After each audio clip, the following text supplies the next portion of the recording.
+1 model എക്സാമിന് accountancy question പേപ്പറിൽ വരുന്ന തിയറിറ്റിക്കൽ ക്വസ്റ്റ്യൻ ആണ് ഇന്ന് നമ്മൾ ഡിസ്കസ് ചെയ്യുന്നത്. സോ ഈ തിയറി ക്വസ്റ്റ്യൻസ് തന്നെ നിങ്ങൾക്ക് എന്ത് ചെയ്യാം, എന്തായാലും എക്സാമിന് ഒരുപാട് പോർഷൻ ചോദിക്കും. തിയറിറ്റിക്കൽ തന്നെ ഒരു 30 മാർക്സിന് തിയറി, അഥവാ 1 മാർക്ക് ക്വസ്റ്റ്യൻ ഒക്കെ തിയറിയാണ്. 2 മാർക്സിൻ്റെ ഒന്നൊഴിക്കുക ബാക്കിയൊക്കെ തിയറിറ്റിക്കൽ ആയിരിക്കും. 3 മാർക്സിന് 1-2 തിയറി ഉണ്ടാകും. സോ ആ രീതിയിൽ എന്ത് ചെയ്യും, തിയറിറ്റിക്കൽ തന്നെ അത്യാവശ്യം ക്വസ്റ്റ്യൻസ് എന്ത് ചെയ്യും ചോദിക്കും. സോ ഫസ്റ്റ് ജേർണലൈസ് ചെയ്യാൻ വേണ്ടി, അഥവാ ജേർണൽ ഉണ്ട് പഠിച്ചേക്കുക. ജേർണൽ ഒരു പ്രോബ്ലം ക്വസ്റ്റ്യൻ ആണ്, എന്നിരുന്നാൽ പോലും എന്ത് ചെയ്യും, ഇതൊരു തിയറി പോലെ ഇത് കാണാതെ പഠിക്കാവുന്നുള്ളൂ. അപ്പോൾ കൺസെപ്റ്റ് പഠിക്കാതെ കുട്ടികൾ ജേർണലിൻ്റെ എന്ത് ചെയ്യുക, കാണാതെ പഠിച്ചിട്ട് എന്ത് ചെയ്യാം പോവുക.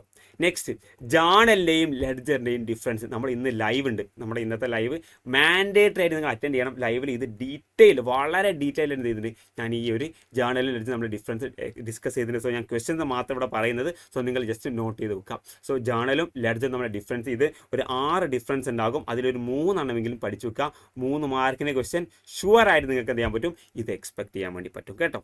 ഒബ്ജക്റ്റീവ് ഓഫ് അക്കൗണ്ടിങ്, എന്തിനാണ് അക്കൗണ്ടിങ് ചെയ്യുന്നത്? സോ ആ ഒരു ഒബ്ജക്റ്റീവ് എന്ത് ചെയ്യും, എക്സാമിന് ചോദിക്കും. സോ അക്കൗണ്ടിങ് പ്രിപ്പയർ ചെയ്യാനുള്ള 6 ഒബ്ജക്റ്റീവ് നമ്മൾ ഡിസ്കസ് ചെയ്യുന്നത്, അതിൽ അറ്റ്ലീസ്റ്റ് ഒരു 3 എണ്ണമെങ്കിലും നിങ്ങൾ എന്ത് ചെയ്യണം, പഠിച്ചു വെച്ചിരിക്കണം.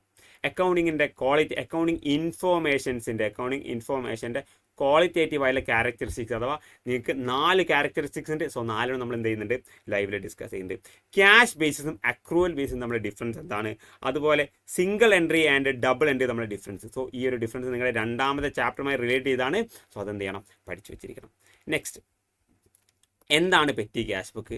പെറ്റി ക്യാഷ് ബുക്കിൽ ഇംപ്രസ്ഡ് സിസ്റ്റം എന്താണ്? സോ അതൊക്കെ ഉറപ്പായിട്ടും ഡബിൾ കോളം ക്യാഷ് ബുക്ക്, 4ാമത്തെ ചാപ്റ്ററുമായി റിലേറ്റ് ചെയ്ത് വരാൻ സാധ്യതയുള്ള ക്വസ്റ്റ്യൻസ് ആണ്. അതേപോലെ sales book and sales account. Sale book എന്താ, ജേർണലാണ്, ഇത് ലെഡ്ജറാണ്. ഇവിടെ ക്രെഡിറ്റ് സെയിൽ മാത്രമേ റെക്കോർഡ് ചെയ്യുള്ളൂ, ഇവിടെ ക്രെഡിറ്റ് ആൻഡ് ക്യാഷ് റെക്കോർഡ് ചെയ്യും. സോ 2 ഡിഫറൻസെങ്കിലും നിങ്ങൾ പഠിച്ചു നോക്കണം. ദെൻ വേണമെങ്കിൽ വേറെ ഇതും കൂടി പറയാം. സെയിൽസ് ബുക്ക്, സെയിൽസ് അക്കൗണ്ടും, സെയിൽസ് ബുക്ക് സെയിൽസ് ബുക്ക് എന്ത് ചെയ്യും, നമ്മൾ സെയിൽസ് അക്കൗണ്ടിലേക്ക് എന്ത് ചെയ്യും, ട്രാൻസ്ഫർ ചെയ്യും. പക്ഷേ സെയിൽസ് അക്കൗണ്ട് എന്ത് ചെയ്യില്ല, സെയിൽസ് ബുക്കിലേക്ക് നമ്മൾ ട്രാൻസ്ഫർ ചെയ്യില്ല. അപ്പോൾ അങ്ങനെ 3 ഡിഫറൻസ് നിങ്ങൾ എന്തെങ്കിലും പഠിച്ചു വെച്ചിരിക്കണം.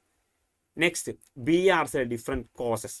എന്തുകൊണ്ടാണ് BRCയിലെ ഡിഫറൻസ്, കാരണങ്ങൾ, 2 ബാലൻസ് വ്യത്യാസം വരാനുള്ള കാരണങ്ങൾ എന്ത് ചെയ്യും, എക്സാമിന് എന്തായാലും ചോദിക്കും. അഡ്ജസ്റ്റ്മെൻറ്റ് എൻട്രീസ് എന്തെങ്കിലും ചോദിക്കും. അഥവാ നിങ്ങളുടെ ഫൈനൽ അക്കൗണ്ട്സുമായി ബന്ധപ്പെട്ട അഡ്ജസ്റ്റ്മെൻറ്റ് എൻട്രീസ് മാൻഡേറ്ററി എന്തായാലും അറ്റ്ലീസ്റ്റ് 2 മാർക്സിനെങ്കിലും എന്ത് ചെയ്യും, ഇത് നിങ്ങൾ എക്സ്പെക്ട് ചെയ്തോ. നിങ്ങളുടെ ക്വസ്റ്റ്യൻ പേപ്പറിൽ 2 മാർക്കിന് അഡ്ജസ്റ്റ്മെൻറ്റ് എൻട്രി ചോദിക്കും. ട്രയൽ ബാലൻസ് പ്രിപ്പയർ ചെയ്യുന്നതിൻ്റെ റീസൺ 3 ഒബ്ജക്റ്റീവ്സ് ഉണ്ട്. ആ 3 ഒബ്ജക്റ്റീവ് പഠിച്ചു വെച്ചോ, മാൻഡേറ്ററി ആയിട്ട് എക്സാമിന് ചോദിക്കും. ജേർണൽ എൻട്രി, എന്തിൻ്റെ, CGST SGSTയിലൊരു ജേർണലിൻ്റെ നമുക്ക് എക്സാമിന് എന്ത് ചെയ്യാം, ഷുവറായിട്ട് എക്സ്പെക്ട് ചെയ്യാം. റിസർവ്സും പ്രൊവിഷൻസിൻ്റെയും ഡിഫറൻസ്. എന്താ റിസർവ്, എന്താ പ്രൊവിഷൻസ്? റിസർവ് എന്ന് പറയുന്നത് അതൊരു ചാർജ് ടു പ്രോഫിറ്റ് ആണ്. പക്ഷേ പ്രൊവിഷൻ എന്ന് പറയുന്നത് അതൊരു ചാർജ് ടു പ്രോഫിറ്റ് ആണ്. ഇതെന്താണ്, റിസർവ് എന്ന് പറയുന്നത് അപ്രോപ്രിയേഷൻ ടു പ്രോഫിറ്റ് ആണ്. അതേപോലെ പ്രൊവിഷൻ എന്ന് പറഞ്ഞാൽ ഒരു ഫ്യൂച്ചർ ലോസോ അല്ലെങ്കിൽ ലയബിലിറ്റിയോ മുൻകൂട്ടി കണ്ടിട്ട് കാണിക്കുന്നതാണ്. പക്ഷേ ഇതെന്താണ്, നമ്മുടെ ഫൈനാൻഷ്യൽ സ്റ്റേറ്റ്മെൻറ്റ് ഒന്ന് സ്ട്രോങ് ആക്കാൻ വേണ്ടിയിട്ടാണ് എന്ത് റിസർവ് നമ്മൾ കീപ്പ് ചെയ്യുന്നത്. ദെൻ പ്രൊവിഷൻസ് അഥവാ പ്രൊവിഷൻസ് മൈനസ് ചെയ്തിട്ട് പ്രൊവിഷൻസ് നിന്ന് എന്ത് ചെയ്യാൻ പറ്റില്ല, നമുക്ക് ഡിവിഡൻഡ് കൊടുക്കാൻ പറ്റില്ല. പക്ഷേ റിസർവ് എടുത്ത് നമുക്ക് എന്ത് ചെയ്യാൻ പറ്റും, ഡിവിഡൻഡ് കൊടുക്കാൻ വേണ്ടിയിട്ട് പറ്റും. പ്രൊവിഷൻ നമ്മളെ ടാക്സും പ്രോഫിറ്റിനെയും റെഡ്യൂസ് ചെയ്യും. ഇത് നമ്മളെ ടാക്സിനെയോ പ്രോഫിറ്റിനെയോ എഫക്റ്റ് ചെയ്യുന്നതായിരിക്കില്ല.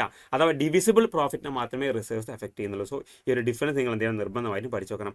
P&L അക്കൗണ്ടും ട്രേഡിംഗ് അക്കൗണ്ടും. P&L അക്കൗണ്ട് എന്താ വരുന്നത്, നെറ്റ് പ്രോഫിറ്റ് അഥവാ ഇത് ഡയറക്റ്റ് ആക്ടിവിറ്റീസ് എന്നുള്ള പ്രോഫിറ്റ് കാണാൻ വേണ്ടിയിട്ടാണ്. ഇത് നമ്മുടെ ടോട്ടൽ ആക്ടിവിറ്റി എന്ന പ്രോഫിറ്റ് കാണാൻ വേണ്ടിയിട്ടാണ്. ഇവിടെ ഗ്രോസ് പ്രോഫിറ്റാണ് കാണുക, ഇവിടെ നെറ്റ് പ്രോഫിറ്റാണ് കാണുക.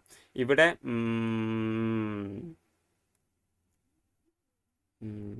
ട്രേഡിംഗ് അക്കൗണ്ട് കഴിഞ്ഞിട്ടാണ് P&L അക്കൗണ്ട് പ്രിപ്പയർ ചെയ്യുന്നത്. ഇവിടെ ട്രേഡിംഗ് അക്കൗണ്ടിന് ശേഷമാണ് ഇവിടെ P&Lന് മുന്നെയാണ് ഫസ്റ്റ് ട്രേഡിംഗ് അക്കൗണ്ട് പ്രിപ്പയർ ചെയ്യുക. ട്രേഡിംഗ് അക്കൗണ്ട് പ്രിപ്പയർ ചെയ്തിട്ട് P&L അക്കൗണ്ട് പ്രിപ്പയർ ചെയ്യാൻ വേണ്ടി പറ്റുള്ളൂ. പിന്നെ എന്താ ഉള്ളത്, ഇത്ര കാര്യങ്ങൾ ഉണ്ടാവുന്നുള്ളൂ. ഓക്കെ, നെക്സ്റ്റ്, അക്കൗണ്ടിങ്ങിൻ്റെ കൺസെപ്റ്റ്സ്. 4 അക്കൗണ്ടിങ് കൺസെപ്റ്റ്സ് ഉണ്ട് വളരെ ഇമ്പോർട്ടൻ്റ് ആയിട്ട്. ഒന്നെന്താണ്, അക്കൗണ്ടിങ്ങിൻ്റെ entity concept, then dual aspect concept, അതുപോലെ money measurement concept, last conservatism അല്ലെങ്കിൽ പ്രുഡൻസ് കോൺസെപ്റ്റ്. ഇത് വളരെ ഇമ്പോർട്ടൻ്റ് ആണ്, പഠിച്ചു വെച്ചോ. ഈ 4 അറ്റ്ലീസ്റ്റ് 2 എക്സാമിന് ചോദിച്ചിരിക്കും, ഉറപ്പാണ്. ഓക്കെ അല്ലേ? സോ ഇതൊക്കെയാണ് തിയറിറ്റിക്കൽ വരുന്നത്. ഈ തിയറീസൊക്കെ നമ്മൾ ഇന്നത്തെ ലൈവിൽ ഡിസ്കസ് ചെയ്യും. നിങ്ങളൊക്കെ എന്ത് ചെയ്യുക, ഫ്രണ്ട്സിനെ കൂട്ടിയിട്ട് ലൈവിലേക്ക് എത്താം. അപ്പം അതുവരേക്കും മക്കളെ, ഓൾ ദ ബെസ്റ്റ്.